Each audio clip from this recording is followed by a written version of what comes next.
तलमीह, तारीफ, मिसालें और तशरीह के साथ। तलमीह के लफ्ज़ी माना है इशारा करना, लेकिन अदबी इस्तिलाह के तौर पर इससे मुराद ये है कि किसी एक लफ्ज़ या चंद लफ्ज़ों के ज़रिया किसी तारीख़ी वाक़या, कुरानी आयत या हदीस की तरफ इशारा करना। तलमीह के अल्फाज से कुरानी आयत, हदीस या तारीख़ी वाक़या ज़हन में ताज़ा हो जाता है। तलमीह का एक लफ्ज़ या चंद अल्फाज जो कि जुज़्व हैं, कुल तक ज़हन की रसाई को मुमकिन बना देते हैं। अब हम मिसालें देखते हैं।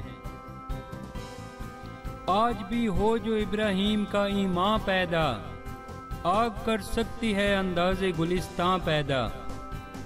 इस शेर के अंदर तलमीह है इब्राहीम का ईमान। मुराद हज़रत इब्राहीम अलैहिस्सलाम को आग में डाले जाने वाला वाक़या।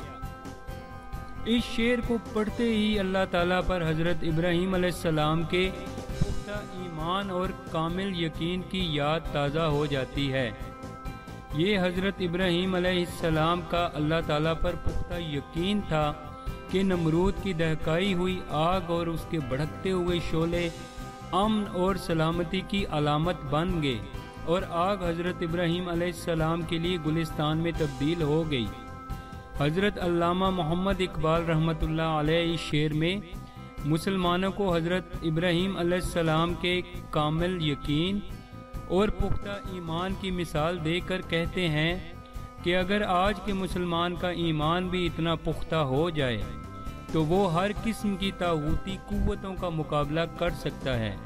अल्लाह ताला उसके लिए आसानियां पैदा कर देगा। अब इसी वाक़या की और मिसालें देखते हैं। बेखतर कूद पड़ा आतिशे नमरूद में इश्क, अक्ल है महवे तमाशाए लबे बाम अभी। इस शेर में तलमीह है आतिशे नमरूद और मुराद वही है हज़रत इब्राहीम अलैहिस्सलाम को आग में डाले जाने वाला वाक़या। आग है औलादे इब्राहीम है नमरूद है, क्या किसी को फिर किसी का इम्तहान मकसूद है। इसमें तलमीह है औलादे इब्राहीम अलैहिस्सलाम और नमरूद। मुराद वही वाक़या है हज़रत इब्राहीम अलैहिस्सलाम को आग में डाले जाने वाला। तू आतिशे नमरूद से वाकिफ नहीं सादी, इस आग में खिलते हैं गुलाब और तरह के। इसमें तलमीह है आतिशे नमरूद। मुराद वही है हज़रत इब्राहीम अलैहिस्सलाम को आग में डाले जाने वाला वाक़या।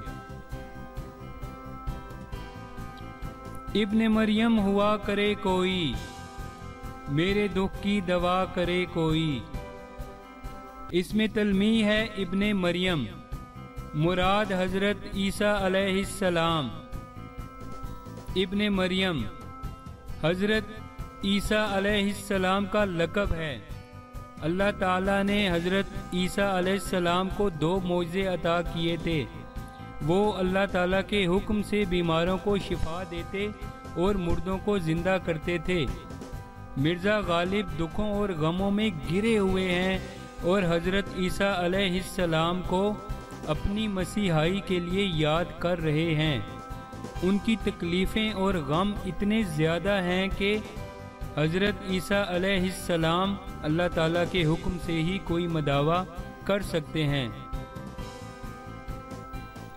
आ रही है चाहे यूसुफ से सदा, दोस्त यहाँ थोड़े हैं भाई बहुत।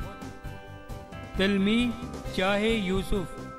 मुराद हज़रत यूसुफ अलैहिस्सलाम का वाक़या। हज़रत यूसुफ अलैहिस्सलाम के 10 सौतेले भाई उनसे बहुत ज़्यादा हसद करते थे।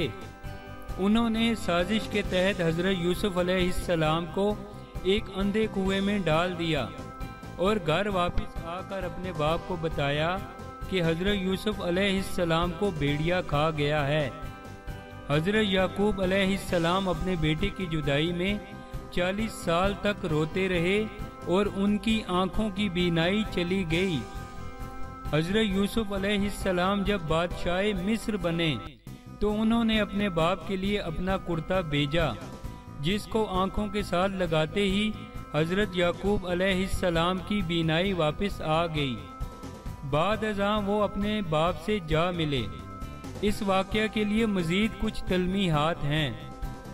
چاہے کنعان، پیراہن یوسف علیہ السلام، گریہ یعقوب علیہ السلام، دیدہ یعقوب علیہ السلام، بیت الحزن، عزیز مصر، بازار مصر، وہ میں پلا جو ماں حاصل کائنات ہے، زاہد کو موت ہے مجھے آب حیات ہے۔ اس شعر میں تلمیح ہے آب حیات، مراد حضرت خضر علیہ السلام کا آب حیات پینے کا واقعہ۔ مشہور ہے کہ کوہ کاف یا ظلمات میں ایک ایسا چشمہ پایا جاتا ہے کہ جس کا ایک گھونٹ بھی پی لیں تو ہمیشہ کی زندگی مل جاتی ہے۔ یہ گھنے اور تاریک جنگل میں ہے۔ مشہور ہے کہ حضرت خضر علیہ السلام اور سکندر اس کی تلاش میں نکلے تھے۔ حضرت خضر علیہ السلام اپنے مقصد میں کامیاب رہے اور انہوں نے اس چشمہ کا پانی پی لیا، اور سکندر محروم رہا اور اپنی طبعی حیات کے خاتمہ کے بعد موت کی آغوش میں چلا گیا۔ اس واقعہ کے لیے مزید تلمیحات درج ذیل ہیں۔ آب بقا، آب حیوان، آب خضر علیہ السلام، چشمہ خضر علیہ السلام، چشمہ زندگی، چشمہ ظلمات۔ اردو سیکھنے کے لیے ہمارے چینل کو سبسکرائب کریں۔ شکریہ، اللہ حافظ۔